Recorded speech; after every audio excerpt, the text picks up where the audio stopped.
Hey, what's going on, and welcome to another episode of The Way I See It. My name is Chris.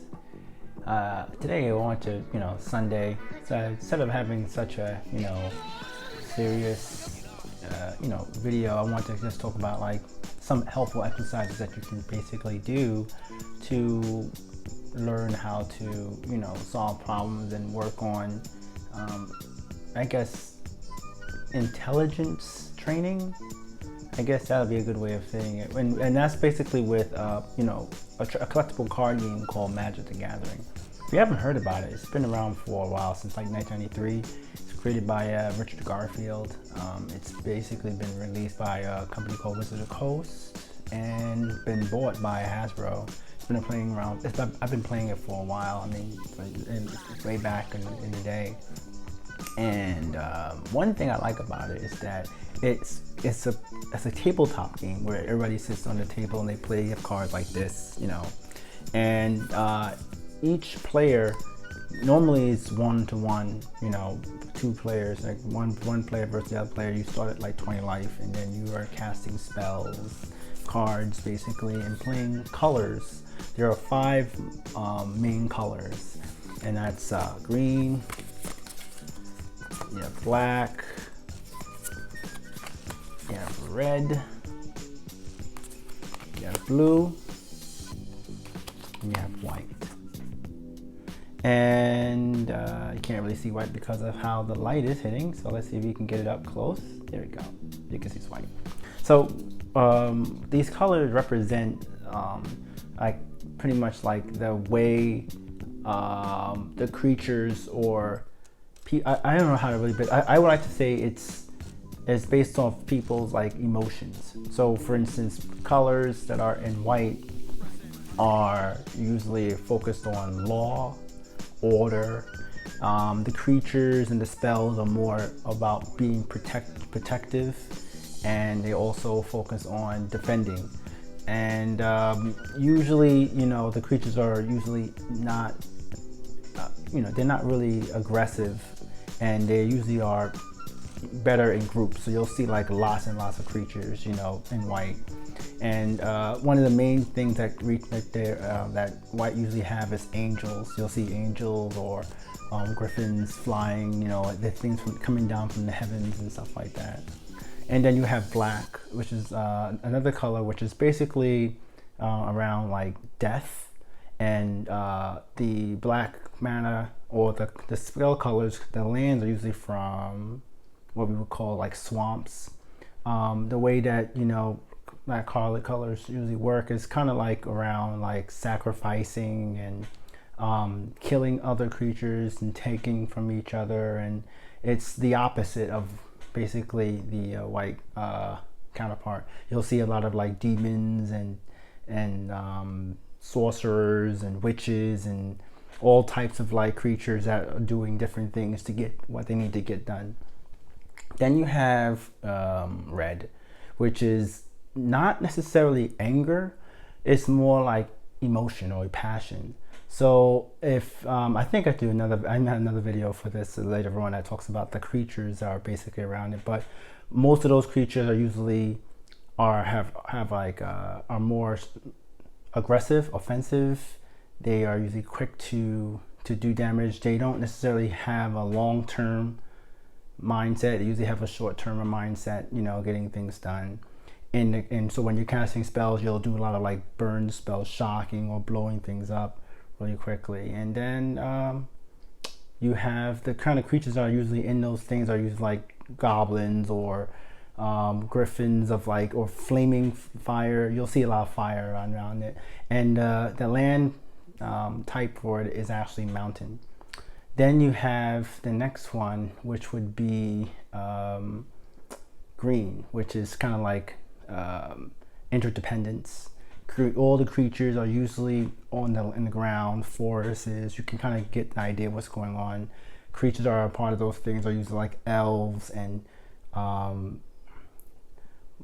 very little flyers, so and you'll see like maybe like 1 or 2 birds, but most of the creatures are usually really, really big, and they usually work together as a group to conquer things.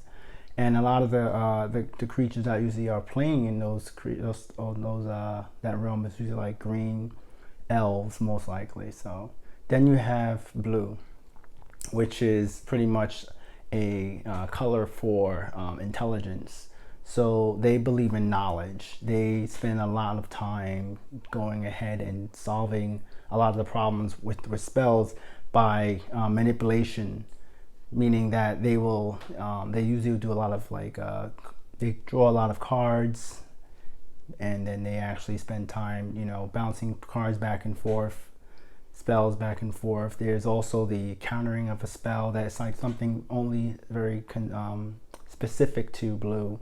I like to consider blue as if people say control, but I think it's more about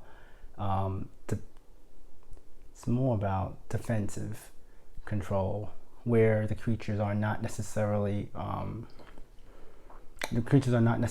trying to like just straight out the story. They're trying to get as much information about you before they actually go ahead and start the game. So like blue will tend to be a little bit slower to red. Red is pretty much, I think, if we would want to talk about speed, the the fastest color would probably be red. Then you would have green, then you probably have black, then you have white, and you have blue. Or you probably you probably would have that white. That might be in basically on how fast these cards can get your opponent down from 20 to 0. But when it comes down to strength, it's probably the opposite, the inverse of that, meaning that the longer the game goes on, blue will have more advantage, and then the red would probably not have the most advantage, and then you will go down that way. Like the longer the games take, probably blue gains advantage, and you have white, then you have black, and you have green, and you move down and down and down because of the fact that the cards are kind of like specifically designed that way. So that's a good way to actually start off with playing this game, which is what I'm trying to talk about in under 10 minutes, which is probably hard to do. But what I want to talk about is that if you build your game, your puzzle solving skills, one thing about playing Magic is that you have to understand that that's considered what is called the meta of the game. So when you start seeing people play, you can start focusing on what each colors would do. Now you can also mix these colors too. You can have multiple colors in your deck. That's the next thing you can focus on. But when it comes down to puzzle solving and focusing on it when you're playing Magic the Gathering, especially when you have a tournament, there are a lot of rules, Like one rule that is everybody can only draw one card a turn.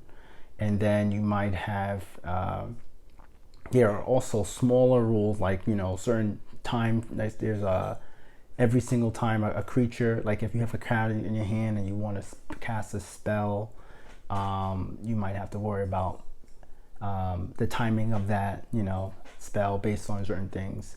So I would definitely say that Magic the Gathering isn't a very easy game to pick up right off the back. You might, there is another way though, which is actually an online game called Magic the Gathering Arena, which is available right now, and you can go and download it for free, and you can play for free actually. And it gives you a good idea of how the game goes, and it's very visually entertaining. And one thing I wanted to kind of talk to you about it is that if you're looking to be an entrepreneur and you're looking to go ahead and find ways to solve problems, I think that being able to constantly solve problems is a great way to become a better business owner or entrepreneur or problem solver. And the elements in this game is very, very unique to that. Time management is one thing. Basically understanding how you spend your resources, being able to anticipate danger, and anticipate the different things that might come your way. And there are different ways to play that in this particular format. There's a limited format where you have a minimum of 40 cards in your deck, and then you have a standard format, which is a 60 cards. And the game kind of takes you step by step, to figure those things out, how you should go about those things. But I like it because it's very calculated and procedural when it comes down to, like, you know, solving different problems and stuff like that. Sometimes you're gonna have a good hand, sometimes you're not. I mean, if you want to consider it relative to poker, I think it is pretty much, poker is almost the same way, except for the fact that poker has a limited amount of cards, and the way that things are played doesn't really change too much, except for Magic. There's themes of decks that comes out, like like certain themes. Like right now we're in the Theros theme, and there's like a certain theme of those cards that will be around for 3 months, and then another 3 months another set will come out with another theme, you know. So it's very fun, it's very addicting, and I really think that almost anybody can kind of play it. And one thing I wanted to say is that playing it online is really good right now. You can go on Magic the Gathering, Wizards of the Coast, and, you know, start playing right away. And I think that I actually have a website, like a Facebook page actually, where I kind of like try to explain all these things to kind of give people a much more understanding on how this thing works and what this is about. And if you want, I'll leave a link in the description below. Maybe if you wanted to find out more, you can. But Magic the Gathering, I definitely think it's a great way to actually work on puzzle solving, time management, managing resources, understanding how to plan ahead, and then you could play each color and see the difference between all those things. And for the first time, you can play it online for free right now, without having to put too much money. I think that you do have to eventually pay some money to buy cards, but the initial part of it, the learning mechanism part, is all free. So I definitely would think we try it out, and I'll see you guys in the next video.